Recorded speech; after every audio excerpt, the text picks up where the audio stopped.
Greetings, Patrick here, and welcome to Dollar Theater, the Voters Edition. Wow, this was a lot of fun.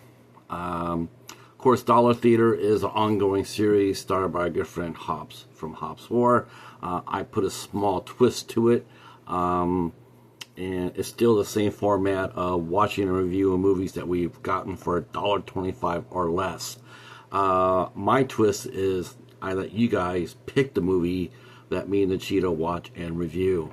And this week, I got this set at the library, 6-film Universal set of Dracula. I got that at the library here for 25 cents. I actually had ran across it once before, but it had been scratched to hell and back, so I could not get it. And I had hoped that I would run across one again. And not that long ago, I was lucky enough to find this. So I put up 4 movies from the set to see which one would you want us to watch and review. We had House of Dracula from 1945, Son of Dracula from 1943, Dracula's Daughter from 1936, and of course the modern one, the one everybody knows about, Dracula from 1931, the first speaking Dracula movie starring Bela Lugosi and Edward Van Sloan, directed by Todd Browning. Well, pretty easy to say that who won this week. Dracula carried it with 68%.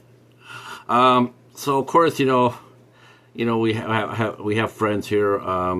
We know that there's the gnat, the cat, and the bat from the Midnight Society. So, we all know Alucard, aka the Bat. And this is the first time I watched Dracula since I can't remember when, and it was sort of hard to review this movie because every time I would see a Dracula or the Bat, I just think of Al, and it just makes me laugh. I'm like, you know what? That Transylvania does not look like Louisiana to me. So, but we did watch it, and yeah, man, what a lot of fun! What a lot of fun! So we watched the first Dracula, Bela Lugosi. We all know the story. The Count. He lives in Transylvania, and he's scared the population. The population does not trust the Count. And when a young man named Renfield is scheduled to go to this castle, the townspeople try to persuade him not to go. One of them even gives him a cross, and they just pray for him, and off he goes. He comes in, he meets Dracula, and Dracula's doing the hypnotism thing, and it's really sort of spooky, and we meet Renfield. He seems like an earnest young man, and then he inadvertently shows Dracula the cross, and that, of course, causes Dracula to, hell no. So what he does, he comes over and he drugs Renfield's wine and causes him to fall down. Now, it doesn't show the fact that how he removed the cross from Renfield, because him and his brides were both all there, and it just faded out. We never saw that. Next thing you know, we see Renfield, and he's been turned. Now he's a familiar, and he wants to be just like Dracula, and he helps Dracula get from Transylvania to London with the brides.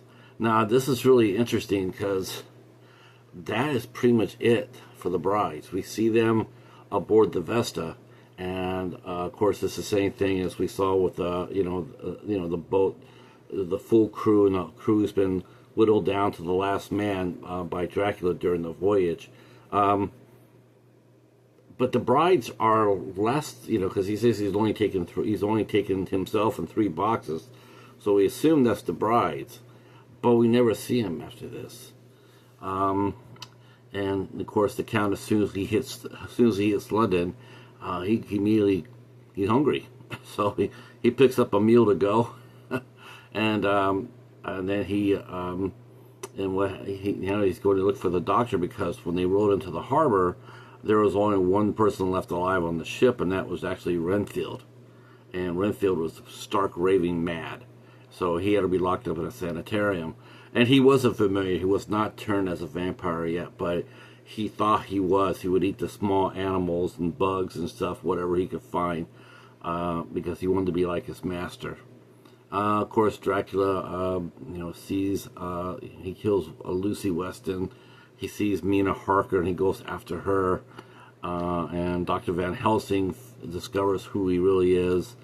And the chess match is on.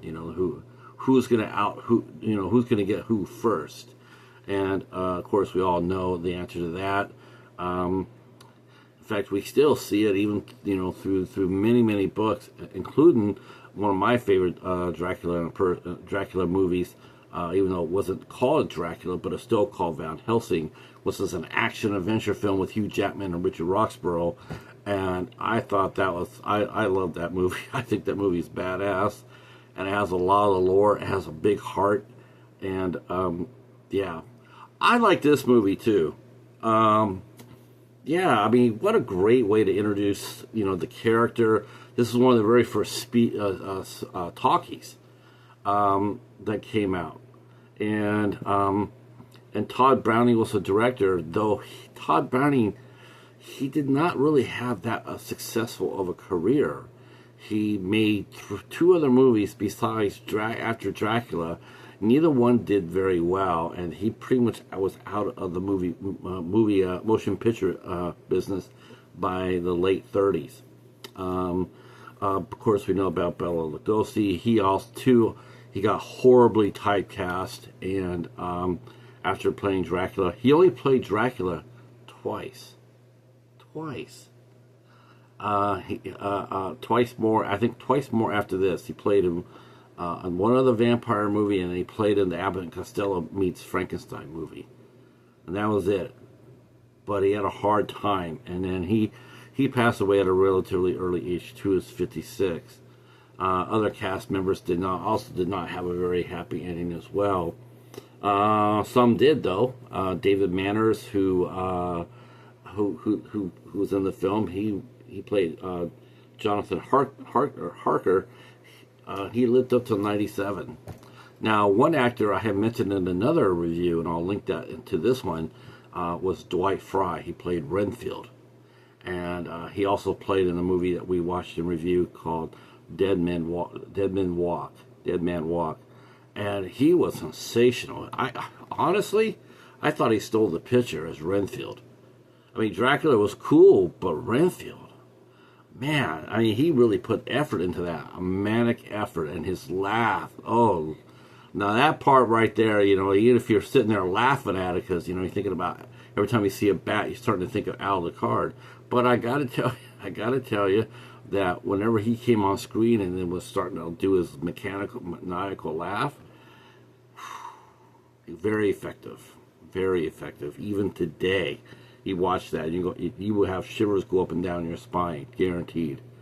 The sets were really well done as well. There are some bumps and bruises during filming. What was really interesting about it is they made a Spanish version of film, a Spanish version of this movie.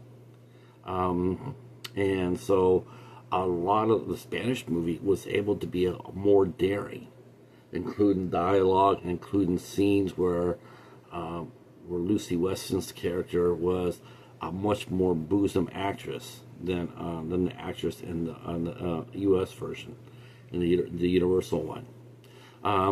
Whereas the Universal one cost $340,000 to make. That was during the Depression, too. Think about that for a second. $340,000 during the Depression.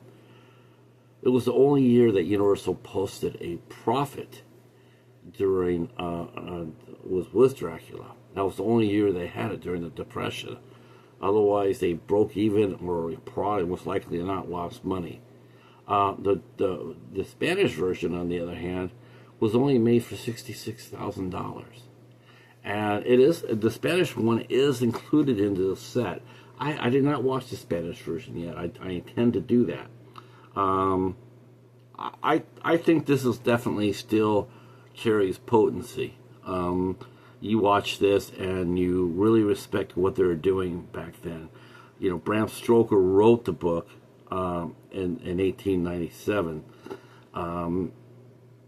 You know, Bram Stoker passed. He was born in 47? Yeah, 1847. And he died maybe it was 1897, 1912. Yes, 1890. He was born in 1847. He died in 1912. So he died way before the motion picture happened, but Dracula was a very popular stage play, and it would toured everywhere. It toured in England, up and down. It toured in the United States for almost over 2 years. And Bela Lugosi was actually playing Dracula on stage before the movie. And in fact, there's two companies. There was an English actor who was touring in the U.S. and he had toured in the U.K. And then Bela Lugosi was also touring, because it was so popular. He was also touring with another company, and he got to Los Angeles. His route got to Los Angeles, and so they got to meet Bela Lugosi, and he was cast as Dracula. And of course, and history was made. Wow. Yeah. I mean, this is Bram Stoker only wrote 12 books in his entire life. Books, novelist. And of course, this is his most famous one, Forever and a Day. I don't think I could tell you another book that he wrote. I tell you the truth. I couldn't do it. But I could tell you he wrote Dracula. And Todd Browning, it was sort of like a tombstone type. When I was listening to the commentary, and the film historian was commenting how Todd Browning, it was sort of like the Tombstone when they were filming Tombstone, and George Cosmatos was listed as the director, whereas really he wasn't the director. It was really Kurt Russell who was directing it. And he mentions during Dracula, Todd Browning was absent for a lot of the filming, and the cinematographer, Carl Frund, he was the one that was doing all the directing, for the most part. And of course, it was really strange too. As you're watching the film, you notice that there's, sometimes, you go through the sets, you make sure they're all copacetic, before you launch your shot. Well, there's a couple of times where they forgot to move cardboard boxes, and you can see the cardboard boxes were supposed to help cover the lighting to make it less, bright. Didn't work though, because you noticed the boxes. I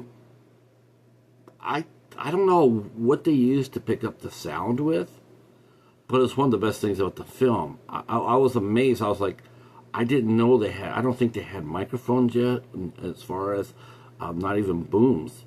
I don't know how they did I wonder what they used to record the sound. Well, whatever they had to pick it up was great, because the sound was crystal clear. The picture's crystal clear. The black and white, it looks great. Absolutely looks great. Yeah, so this is a fun movie. I'm glad I got to pick it up to review. And there's more on there. There's 5 other movies in here, and I hope that we were able to visit them all.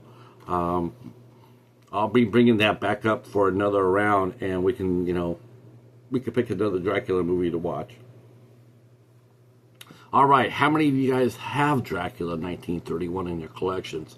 I know I see a lot of people talk about it, but I think other than Mike from American Werewolf in New Jersey, I don't believe I've seen anybody else.